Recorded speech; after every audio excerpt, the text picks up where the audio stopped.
What's going on, guys? It's Tony K, Urban Girl Scout Media, living the dream as always, and today, coming in with an episode 4, the red cards, a review of the cards in that color from the upcoming Magic the Gathering Standard Rotation set, Dungeons & Dragons Adventures in the Forgotten Realms. It is a special crossover event that we needed so bad. As a fan of mashups, I will tell you, the more I look into this set, the more I love it. Just because there's a lot of flavor. A lot of flavor. So, here we go. If you guys do enjoy this content, just let's get this out of the way. I'm on the TikTok, the Tumblr, the YouTubes, and the Facebooks. I sell original Magic spin arts on Etsy. Anything that you want to do to support the channel, there's ways to do it. From the simple clicks and likes and comments to actually purchasing handmade art by yours truly, and that money goes back into the channel.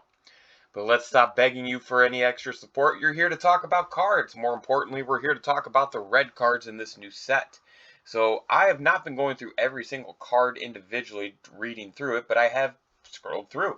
This is a very raw reaction video, so you will hear me at times perhaps sound amazed, intrigued, confused. Regardless, I will continue to be the king of the chodes. Let's do it. So, there's a couple cards that I knew about coming into making these videos today, and 2 of them were in red. And I'm just going to go ahead and jump right to the first one, Battlecry Goblin. So if you are new to the channel, let me let you in on a little secret. I am a huge fan of the Goblin tribe. It was the first creature set that I really played with in Magic. It's this tribe that helped me learn more of the detailed rules. I just love it. So this is a pretty tasty card in my opinion. Battlecry Goblin for 2 total mana, 1 colorless, 1 red. It's a 2/2 goblin creature. It has a few things going on. It's an uncommon. It says for 1 basically to repeat its casting cost, goblins you control get +1/+0 and gain haste until end of turn. And then, just like I've said in every other video, we'll see a lot of italicized wording here on these cards. A lot of that is to just use flavor to tie together D&D, Magic, and Magic the Gathering. But this one has Pack Tactics. Whenever Battlecry Goblin attacks, if you attacked with creatures with total power 6 or greater this combat, create a 1/1 red goblin creature token that's tapped and attacking. So, I know that there's a lot going on here to unpack, but what I like about this card is the fact that it has a built-in ability to pump up your goblins, maybe give you a little haste on them if you need it, and if it's attacking, you can get another creature out of it. So it's not the flashiest of cards, but it is not the worst card ever. I believe it's going to see a lot of play in historic goblins. I think it's going to find a home there right away. I don't know about Pioneer. I don't know about Modern. Don't know about Legacy. It definitely will be an EDH. So, there you go. Moving on. So, I saw this card just as I was turning on everything. I had this here, and I was like, what? Boots of Speed. So, I am currently trying out a mono-red cheap creatures and artifacts deck on Arena in Historic. And Boots of Speed will be going into it. It'll actually replace the card that is from, I think, Throne of Eldraine, but it costs 2 to cast and 1 to equip, so can't do that. This 1/1's a lot better. And just moving along, I'm not really going through all the dice rolling cards individually. I don't see myself playing them. I think that they're overall, from what I've seen, as this is now our 4th color, I think overall they're really good in they're going to be really fun and decent and limited. Or at least I think it'll offer a good experience in draft. But other than that, it's just not really for me at this time. Maybe down the road. So let's see. Critical hit. Double strike. You love that. When you roll a natural 20, a natural 20 is a roll that displays 20 on the dice. Now, everyone's going to be saying I'm at a natural 20 life now. But that Whew, Jesus. Now I'm intrigued by the dice. Literally just said it's not for me. And a way to... Now, I understand the dice roll. I understand the odds. I understand it's just a 20. But there's a lot of cards that give your creature double strike or double their power until the end of turn. Not all of them have an ability to get it back. That's kind of what I'm looking at here. And just moving along, got another equipment. When it enters the battlefield, attach it. Flash, +2/+3. Yeah, that equipped though is a little too expensive. Maybe if it was like 3, I could justify using that in that deck I was just talking about. Let's keep rolling. So we got, I am all about this art. Good lord. I haven't even read the damn card yet. So we got Flame Skull. It is a 3 total mana cost, 3/1 skeleton creature. It's got flying, it can't block, and rejuvenation, what it looks like it has. When Flame Skull dies, exiled. If you do, exile top card of your library until the end of your next turn. You may play one of those cards. Oh. Okay. Damn. That's actually pretty cool. Think about that for a second. It gives you, so, I mean, it can't block, so, huh. Like, the not blocking actually makes it a little more intriguing for me because basically you're swinging with this unless you know your creature's going to die no matter what. But even if you know that's the case, you do get the ability down here. And what if you're like, if it's a land and you don't need it, you can exile the land out and you can have this back. Huh. Okay. I need to do a little more thinking, but so far that's a banger. Alrighty, so we have another Goblin up here. Javelin near. Haste whenever it's blocked. Ooh, not bad. Okay. An equipment. Goblin. So 2 total to cast. Equipped creature gets +1/+0 and has trample. 2 to equipped. When it enters the battlefield, roll a d20. Okay. So that is actually... Damn. So here again. Here again, they have put me in a spot where I got to go back on literally what I said up here. That's kind of cool. Because no matter what, I'm getting a 1/1. But I could get a 1/1 with this attached to it. And even if it's attached and I had the ability to cast it and equip it to another creature, it's not like that takes it away. Yeah, I like that. Alrighty. Let's keep rolling. So here's the other red card I knew about. Oh, boys and girls, we're getting an actual new Lord. Hobgoblin Bandit Lord is his name. And here we go. First off, he is a 3 total mana cost. 2/3. 2/3, not a 2/2, a 2/3 Goblin Rogue. It does say other goblins you control get +1/+1. So that's a nice little ability to have. Keeps that Lord life living. But here we go. For 1 red and tapping it, it deals damage equal to the number of goblins that enter the battlefield under your control this turn to any target. So, for all you Cranko EDH players, there you go.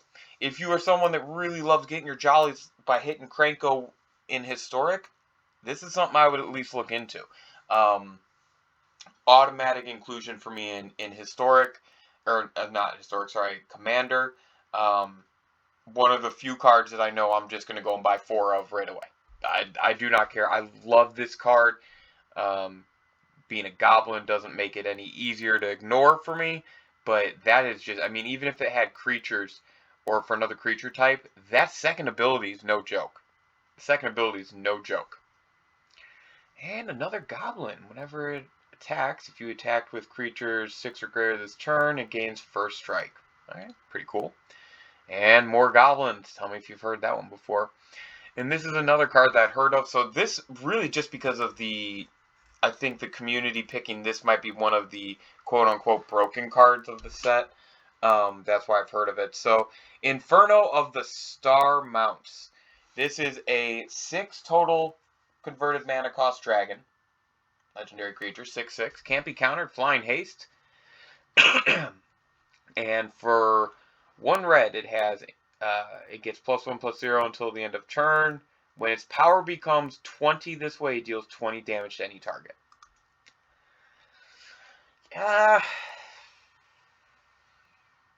That's a lot of, that's 14 mana. That's 14 mana. I don't know about that one, guys. That's a lot. You have to spend 14 mana. I mean, I'm sure there's ways to cheat the ability, but on the surface, that's not that great. It's cool. It's nice that it has that ability, but I don't know how realistic that is. Now that's cool, don't get me wrong, but the can't be countered is actually pretty dope in my opinion. Just throwing that out there. Alright, and we're continuing on. So Minion of the Mighty, I heard that there was a Cobalt in the set that you could win the game with. I saw the MTG Goldfish, so I did see this. If you're able to abuse it and do it, you do it. Do you? That's all I got. Meteor Swarm, sorcery, X in the cost, 3 red, deals 8 damage, divide as you choose among X target creatures and or planeswalkers. Oh. So you could basically just, if you paid the 1, it'd be 4 shocks to any target. Alright. Continuing on. Orb of Dragonkind. So we got another artifact. 2 to cast. First ability is 1 and to tap it. Generic 1 and to tap it. Add 2 mana in any combination of colors. Spend this mana only to cast dragon spells or activate abilities of dragons. Very cool. And then we have 1 red and tap it. Sacrifice. Look at the top 7 cards of your library. You may reveal a dragon card from them. Put it in your hand. Put the rest on the bottom of your library. Not bad. Pretty cool. What do we got here? Price of Loyalty. Gain control of target creature until end of turn. Untap that creature. It gains haste. If mana from a treasure was spent, it gets +2/+0. Very nice. I like that. And here we go now. Heading to the bottom of the alphabet. And swarming goblins. So whenever it enters the battlefield. That's sick. That's sick. Some barbarian action. Unexpected windfall. A little come up. Valor Singer. Key. Wish. I heard there was some kind of wish card in this set.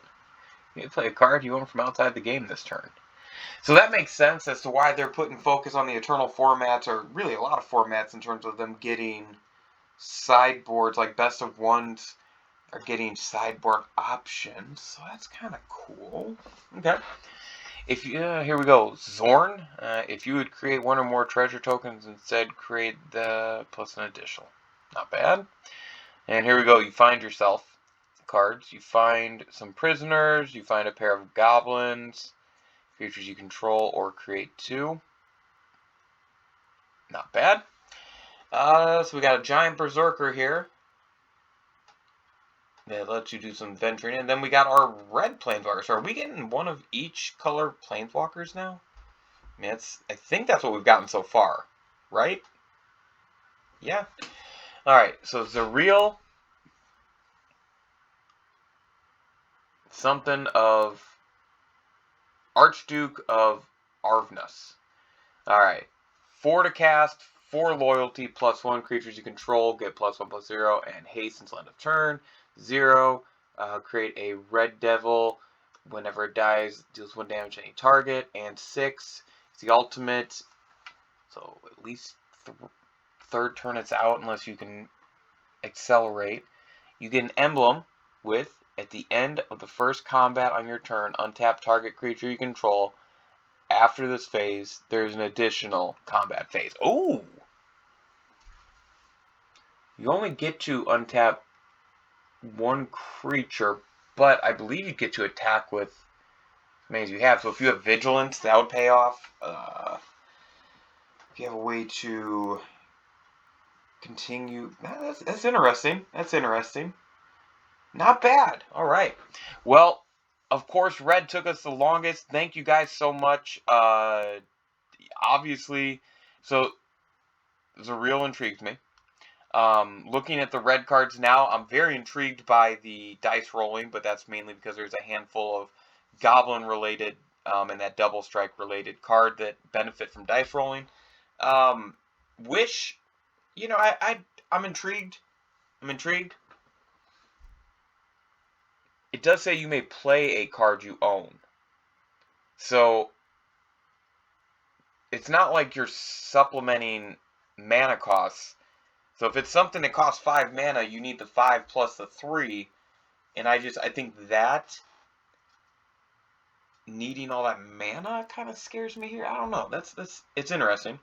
But yeah, obviously the goblins here. When it comes to red, the goblins have me very intrigued. Inferno's okay. I don't think it's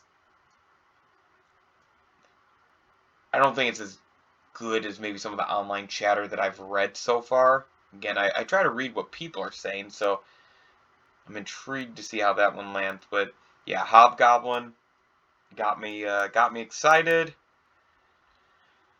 Same with Battlecry Goblin, got me excited. So, all right, guys. Well, we will see you for the next episode, and the next one's going to be green.